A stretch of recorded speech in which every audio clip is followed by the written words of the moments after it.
Hey everyone, I've been seeing a lot of these exercise and fitness workout videos from a lot of different creators, and I think they're a really good idea, but a lot of the tools that they use are a bit out of reach for most people, especially if you don't have a huge studio. I mean, my office is fairly small, it's just a bedroom with a huge couch in it. So I thought I'd make a video about exercise equipment that's reasonably priced and also fits in relatively small houses and rooms. Of course, you could just go on jogs and do calisthenics, but I find that I get bored after just a few days or maybe a week or so of this type of exercise, so I feel like I typically like using tools, just having some more equipment that gets me motivated to exercise. If you've been following me in my channel, you'll know that I've been dealing with quite a few health and sickness issues over the last year or so, but just like anybody else, I'm going to have some good days, bad days, and what's most important is just working toward getting better. Prior to getting sick, I was doing a lot of climbing, pretty much climbing 3 to 4 times a week, and I'd love to get back to that. So a lot of my health and fitness goals are around, increasing my cardio back and also improving some of my strength. I'm going to go through this equipment from most expensive to least. So first of all, we're going to be starting with a treadmill.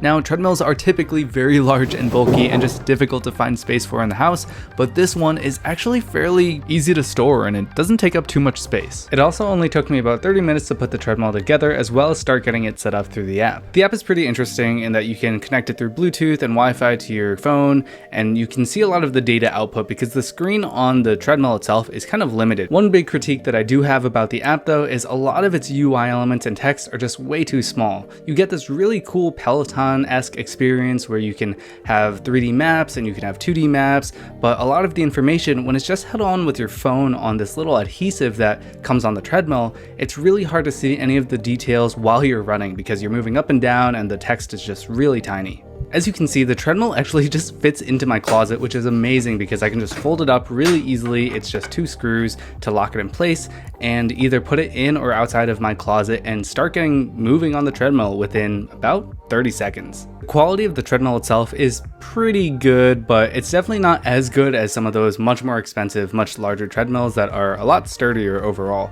I did have some issues with the belt feeling a little bit inconsistent from the factory, so I did have to do some manual tightening and just playing around with that sort of stuff. That being said, the feeling of running on this treadmill is actually pretty good, especially on my knees. I noticed a huge difference when running outside on asphalt or concrete compared to running on this treadmill. The treadmill fatigued my knees just way less, which was pretty nice because I could run quite a bit a longer distance on this treadmill. One really great thing about the size of this treadmill is that it's short enough where I can actually use it as a walking treadmill. So if you have a standing desk, and just make sure you measure online just with all the dimensions of how high your desk goes as well as how tall the treadmill goes. But if it works with your setup, this is a really high utility thing you can do. You can walk during meetings or watching YouTube videos or whatever you would like to do, and it's really nice to have and keeps me active throughout the day. The treadmill's top speed is 7.5 miles per hour and it costs about $500 online.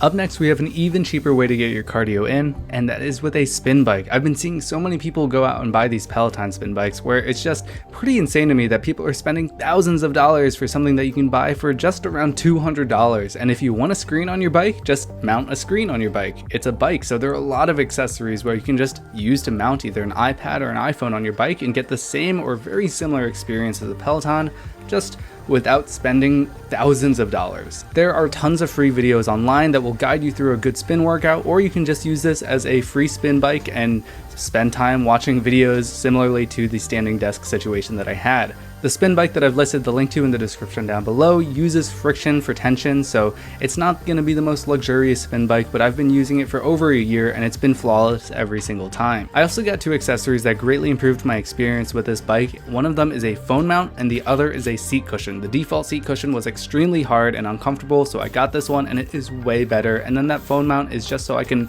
watch YouTube videos or follow along any online free spin classes. As I said, affordability and portability were themes of this video, so this spin bike has these wheels that just make it really easy to move around anywhere in the house, and it just takes up not that much space. Going into strength training, I just wanted to call out these resistance bands. Resistance bands, in my opinion, are a much better tool for home workouts than free weights. Free weights take up a lot of space, are difficult to transport, whereas resistance bands almost take up no space and are extremely light, but you still get very similar workouts and exercises. They're also extremely versatile with different straps and handles, and you can pair and match different resistance bands to your workouts so you can increase or decrease exactly how much weight you want to be using. I'll use free weights when I go to the gym, but at home, these resistance bands are a much more affordable and better option. You can get a set of these for about $25 online, and it's just a no-brainer. If you want to be getting into strength training and you don't want to spend a whole bunch of money on heavy free weights that you're going to have to lug around and will cost a fortune,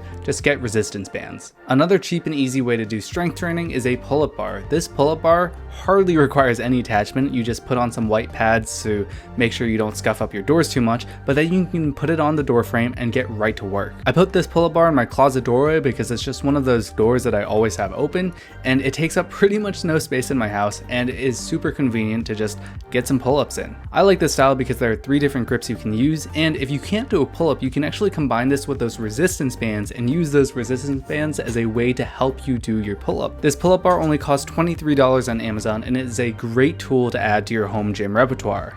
This last one is not the cheapest, but I put it at the end because I don't think it's going to be applicable to everybody. If you do happen to have a Nintendo Switch and sometimes find yourself lacking in motivation or just feeling aimless with exercising, Ring Fit Adventure is a great way to just have something to motivate you. There are guided stretching for both warm-ups and cool-downs. It has a lot of fun animations, audio, it's very responsive, and it can track your workouts in a way that's like extremely magical.